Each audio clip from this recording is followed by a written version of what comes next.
from the teams that has not really shown up yesterday.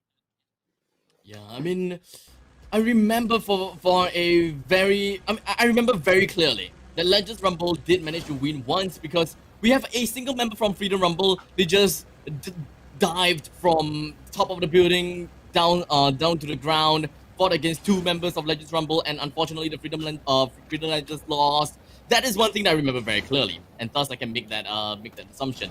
But never mind, we'll talk a little bit more about the scoreboards and all of that to our host later as we take a look at the map with the aircraft flying from the southern side all the way to the northern side, cutting through Factory, Mars Electric, cut to Listoa, Plantation, as well as Shipyard. And that pretty much means that most if not all of the teams here should be able to get themselves in a nice safe area all for themselves. But I stand corrected. It does seem like Geek Fam finds himself in a quite of a heat against Watch and Learn. Yep, and Geek Fam, from last round's performance, they get out to a good start. In fact, they've already lost one member, two more on the ground. Apis has the hightail out of there. Watch and Learn. They are here for some points, and they will be able to get themselves at least 3 to start things off. But it seems like Venom has spotted out Apis, and I think Venom was also slightly touched on, right? The kill leader in third place with the third most kills at the start of the day, and being put in the spotlight, being the fresh face in the sea of veterans, he definitely has a lot to prove. But at least for Apis, he will be able to make it out of there, at least with 1 point. They were able to take out one member from the side of Watch and Learn, but that is all that they get. Geek Fam off to a very rough start. Very rough indeed, as we do have Apis that has been eliminated from all the way across the map.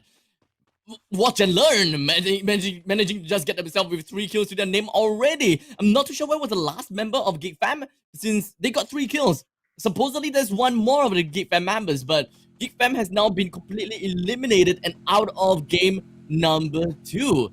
Really unfortunate if you ask me, but we still gotta have to move on and take a look at how the other teams are gonna fare. With Steady Squad running right around the coastal areas and of course right by the riverbanks, it does seem like they're trying to get themselves in a nice little place somewhere, while STP Stand on the Gun, they are trying to get themselves looted up as much as possible as well. This is pretty much the phase where all of the teams are just doing their absolute best to get all of their utilities, all of the frag grenades that they can, recoverables, guns, whatsoever. But one thing that, most of these members don't pay a lot of attention to really is frag grenades. They should really try to stock up a little bit more on frag grenades because it definitely is a life changer. Yeah, and I think this is deja vu for Geek Fam. We remember yesterday when Geek Fam jumped into Kalahari for the second round. They were the first team to get knocked out. This feels exactly the same. They started the second round the second day, and they became the first team to be eliminated. Just super unfortunate. It's not a good record in Geek Fam's a history book, at least for the first week. But it's just very unfortunate. They either come very close to first place or they just completely bomb out when the round starts. So better luck next round. But our eyes now is set on Divinity. Batman does notice that auto knockout is on the low ground, and it seems like Divinity has been running into auto knockout a lot of times and more frequent than I think these two teams would have liked.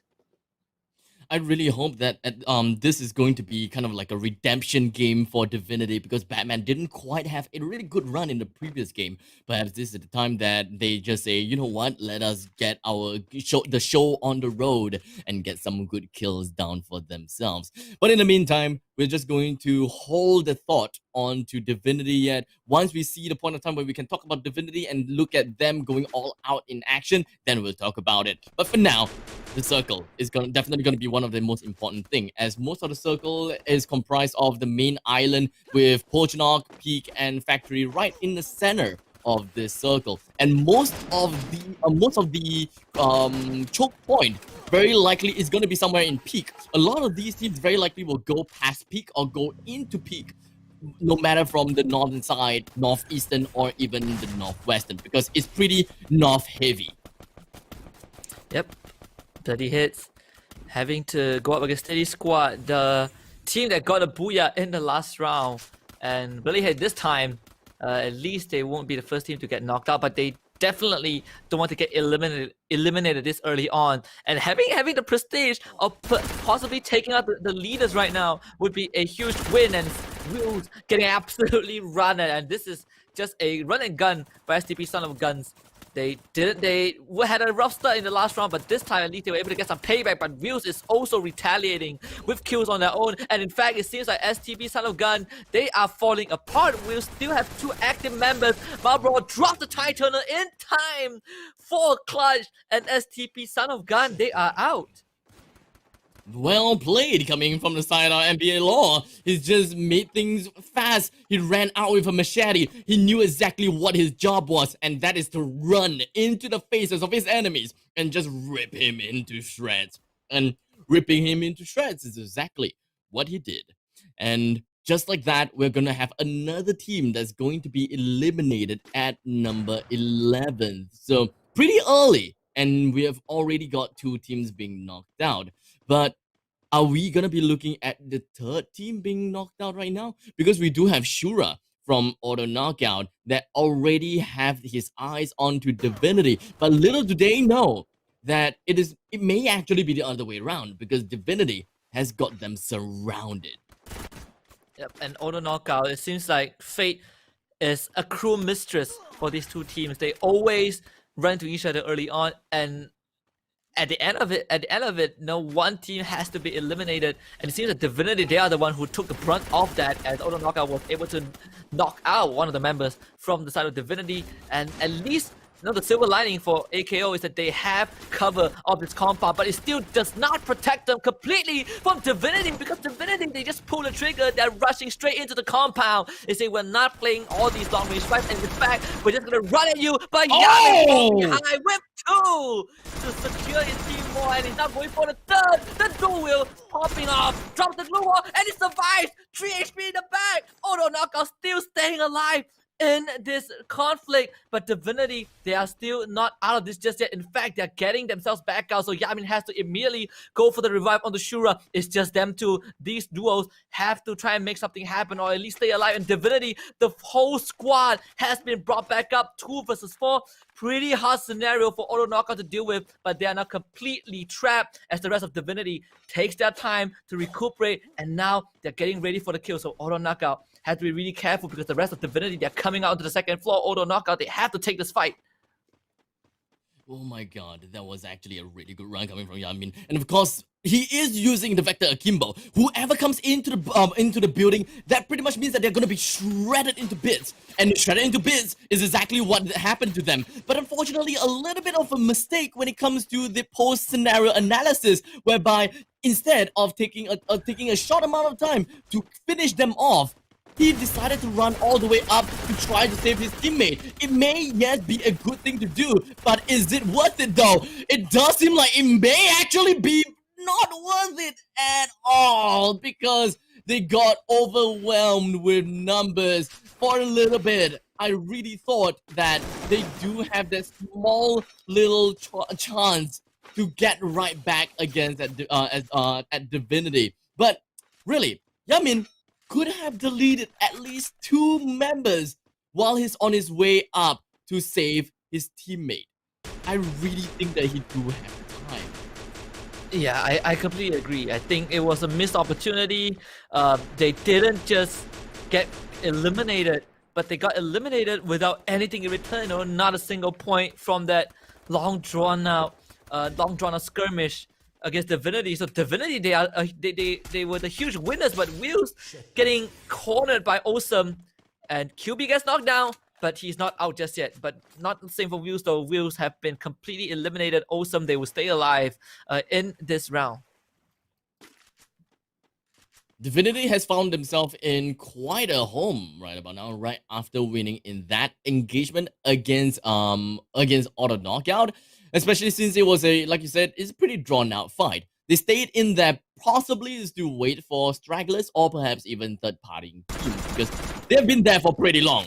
People are definitely gonna go right in and check out, hey, what's going on here? Who's the last man remaining? Who's the last team remaining? And how many members are there remaining? And it doesn't seem like we're gonna be looking much from Divinity's angle. We're gonna be looking more onto Bloody Head's angle as we have Blank being knocked down. But luckily for ZJ, he did manage to do quite an avenging frag right onto Shots, one of the major playmakers from the side of SS. And he himself is gonna go straight down. Unfortunately, not enough time for the rest of the members coming from SS to save their own friend. And thus, they went for a 1-for-1 trade with nothing else in the bag. While SAF, from the other side of the ridge, they did manage to get a shot down on the Lemon, as well as the other members from Bloody Heads. While Axel jumps right in with a glue wall and a time turner just to get Lemon back on his feet. Yep, and Steady Squad, they've lost, their star player Shots. At least he was the star player in the last round, but having left with 3 members is not going to be too big of a deal. But Bloody Head, they all go out in the hands of Supreme Assault Forces, and this is again a better performance compared to round number 1. And now Supreme Assault Forces, they will turn their attention towards I believe it was Steady Squad, on the other side of the ridge. So Steady Squad, they are completely caught out in the open. And the only way for them to kind of make it into the circle is perhaps to go through SAF. But it seems like Supreme Assault Forces, they will abandon their post and in fact go deeper into the safe zone, which gives more space for Steady Squad to maneuver. Watch and learn though, they also are trying to find a way deeper into the circle, but they might have to go through secret movement.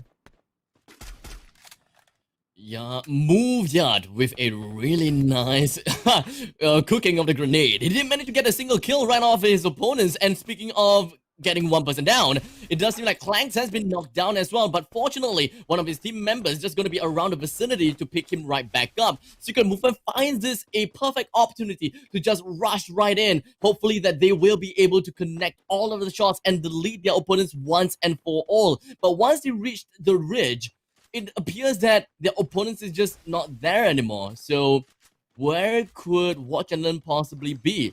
Alright, behind the rock formations, and thus Move Yard immediately popped right in with the time turner, as well as just with the shotgun, unleashes a lot of buckshot right in the faces of Clanks. He's gonna be the first one to get knocked down. Yard is still gonna be relentless. Tries to go for the next one, unfortunately got shot right on the foot with a shotgun. The musket, his HP is still pretty darn good, but unfortunately the Vector Akimbo from the side of France just deals a little bit too much damage. But SAF, third partying going on about here from the ground levels, brings down another team all for themselves, and thus this is only the third circle, and yet we are looking at 5 teams remaining. That is quite a chaos from the side of Secret Movement as well as Watch and Learn. Both of them kind of eliminated right there and then without even knowing what exactly happened. That really must have stung for Secret Movement. The revive was halfway through, and then the glue wall just disappeared and exposes back entirely to SAF.